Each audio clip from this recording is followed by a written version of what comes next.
Hello, I am Benedict and I'm going to take you through my presentation. It's in this project that I worked on called What is a Function? So to start, I'll let you know the outline of what I'm going to be talking about throughout this presentation. And I'll start with the introduction, the functions of management styles. I'll also talk about the scenarios that are within this project. And the conclusion and the references, of course, of what I worked on. So I'll start with the introduction. It is very important and crucial uh,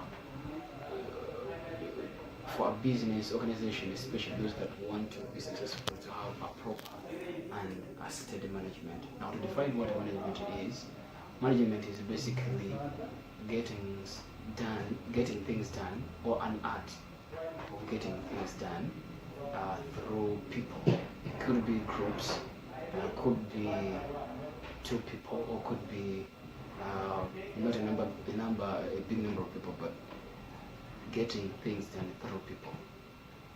It doesn't matter what you are finishing, what you are winding up with, but as long as you can get things done through people, you are managing them. Yeah, that is what management is. So I'll also let you know the major functions of management. And we have planning, we have organizing, we have staffing, and we have also controlling.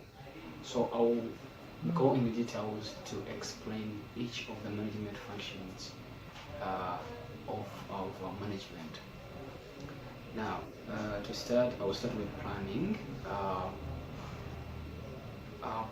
Planning, in any case, but particularly to do with business, planning is organizing, is having a goal that should be achieved, and also showing ways into which it is going to be achieved. If it is a business, let me give an example. If you want to set, for instance, if you're having different products and you are setting that in 2020, if you're in 2019 and you're setting that in 2020, I'll be having my company will be producing products. You're having that goal. Now, for you to achieve that goal, for you to get to that goal, is because you only use this management major function, this function called planning, for you to achieve that given goal. So I'll give the examples. If obviously, if there is sorry. So I was saying that planning is when you want to basically achieve something, and then you set ways of getting to that particular thing that you want to achieve in a given time, no matter what it is. So given the examples are talking about a new product, you want to have another product. If the company is producing this given product and you want to have another product in a given time, you do plan. When you want to improve on the project, on the product that you've been having in your company or in business, and want to improve it, innovating it, coming up with new things of doing that product or of serving that product in a new manner, you also do planning. Something also is that things that you can plan for is availing resources, strategies for promotion. Yeah. Also, the other function is organizing. Basically, organizing, I want to explain organizing in my own words. Organizing is basically getting things, bringing together all the resources usually organizing function brings the resources together to achieve what has been planned. In organizing, different tasks are given to different people who can perform better than others and present them within a specific period of time. We'll take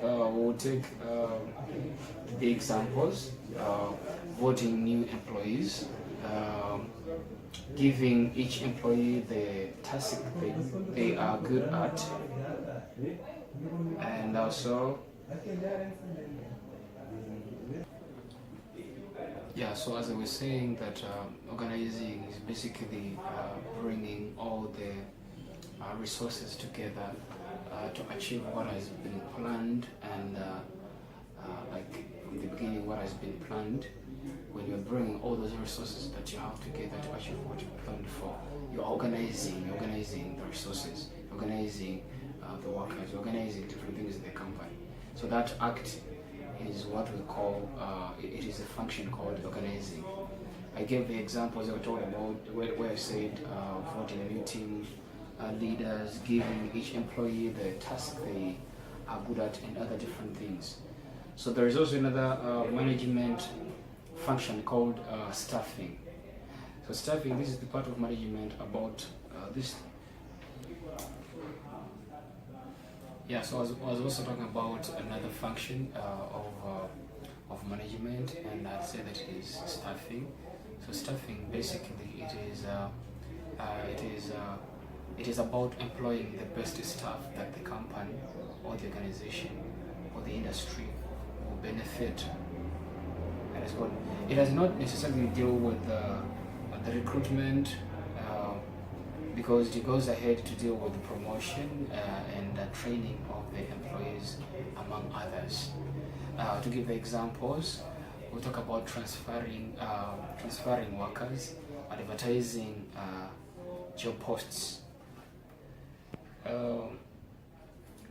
We have also what we call leading. This deals with monitoring and controlling workers. Example, workforce empowerment. Also, we'll talk about what we call this function called contouring. This function's role is to make sure that all the other functions are working well without any complaints. Now, I'll come back to this point. When this controlling function basically helps you to implement all other management styles, or I mean functions, because when you're controlling, you are monitoring, you are evaluating, you are going through a number of the goals that you have set for yourself or for the company or for the workers. You want to know whether you're achieving what you had said at first. Now, it is why it is a function's role that makes sure that all other functions are working well without any complaints. Because when you're controlling, you're going through, you are kind of supervising to know that things are running smoothly as set. The example is the resource control. You want to know how the resources are being used. You want to know how you're using the resources to get to other things if they're being beneficial to the company. Payment of the workers, certainly yes. You have to control to know whether each worker is paid due to what they have worked for, or they are paid in time.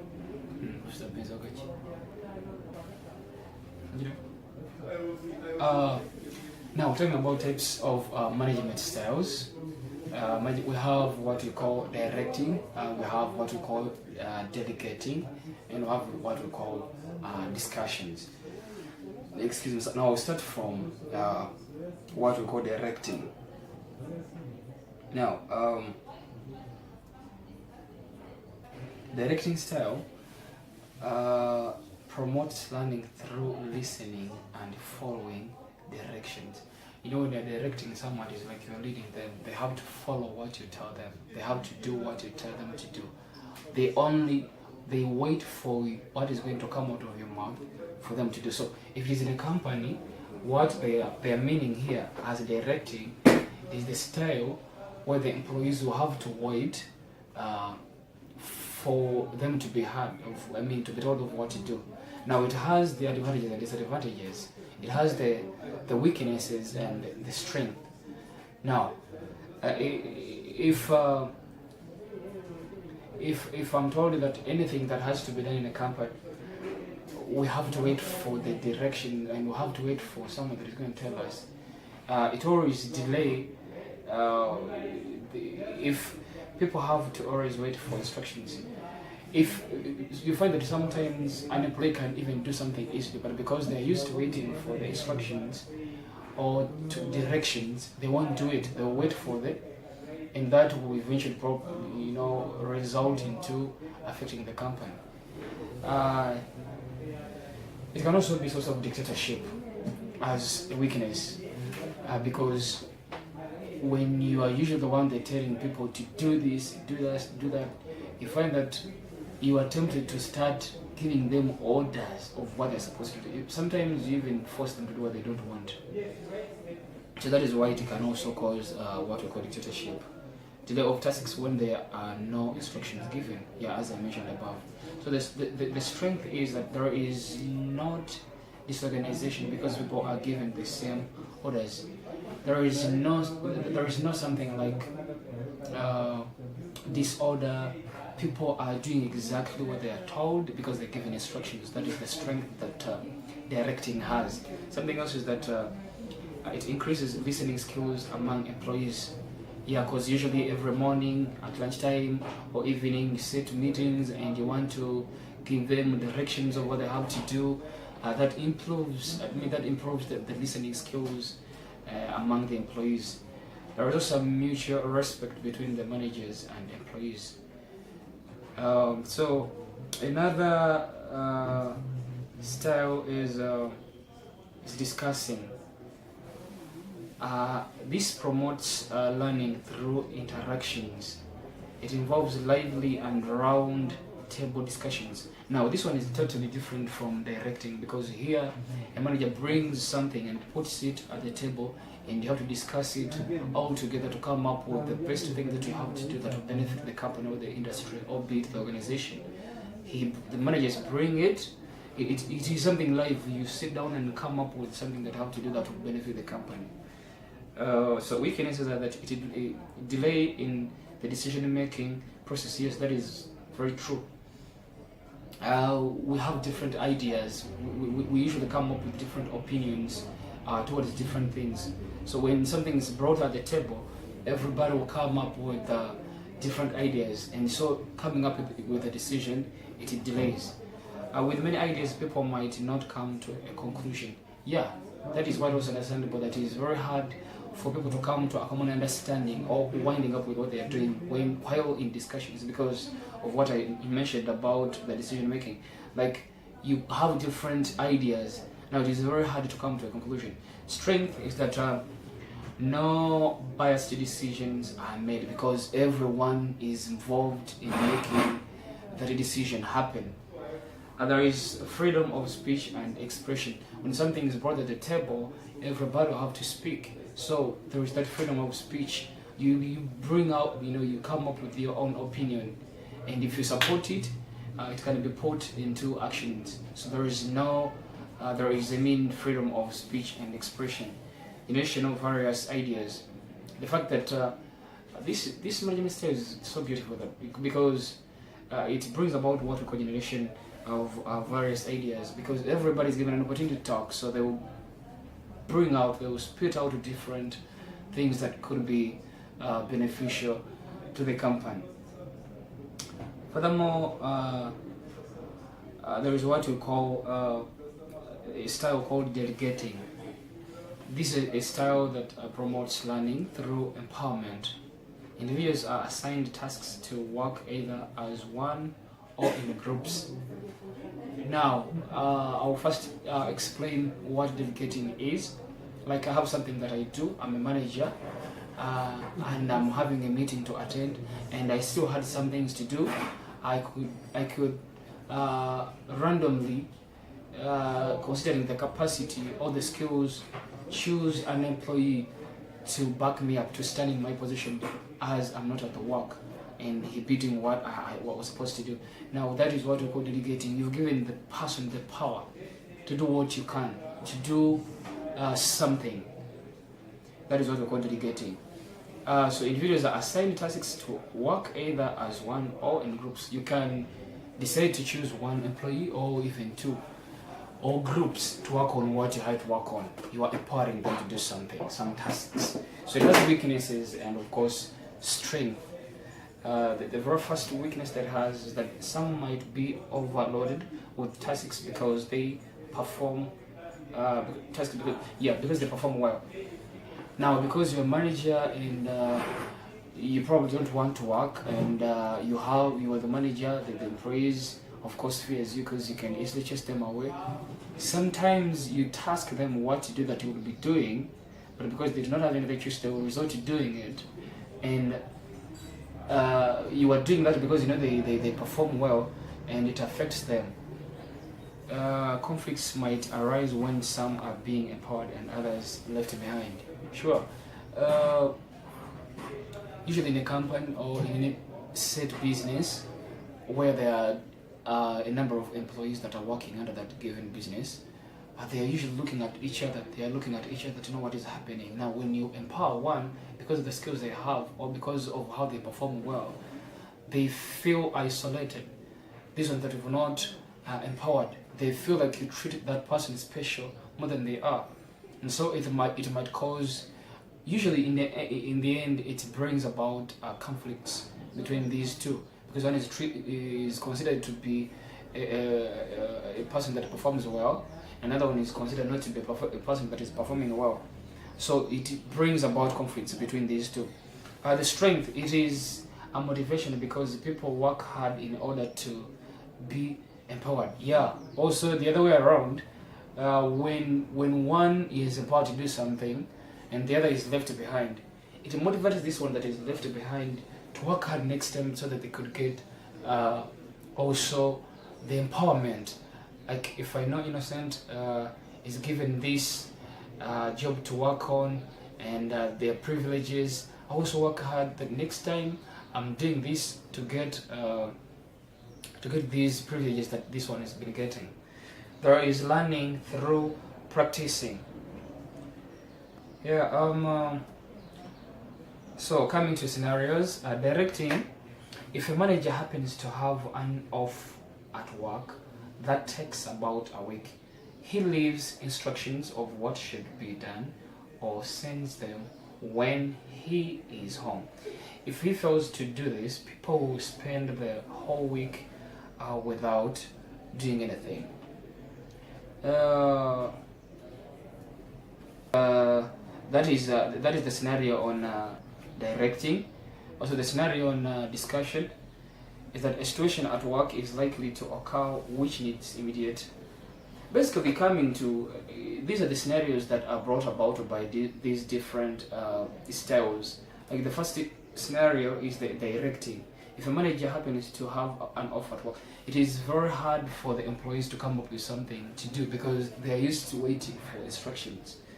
Coming to the scenario 2, where discussion, a situation might happen at work and the manager is not around, or the giver of the instruction is not around, and it needs immediate decision making and conclusion.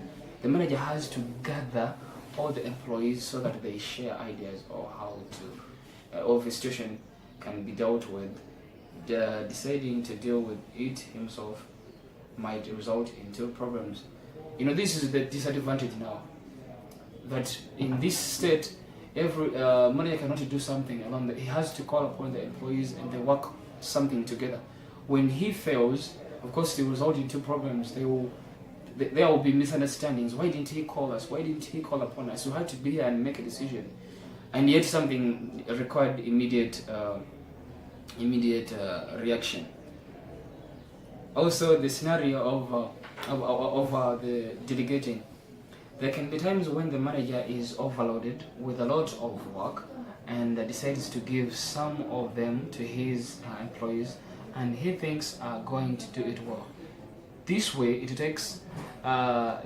his tasks can be reduced, and he will have empowered the employees as well.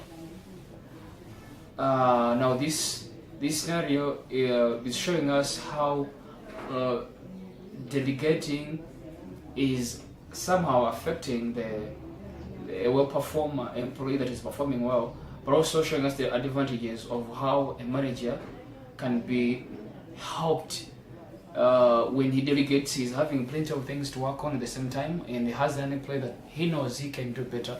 So what he will do, he will keep on working on some of the part that he has to play, and then also gives the other part to another group of people to work on it, which will be helpful. His work has reduced, and he's having an employee to work on it. So to come to a conclusion, I would say that management is the core for the existence of any company.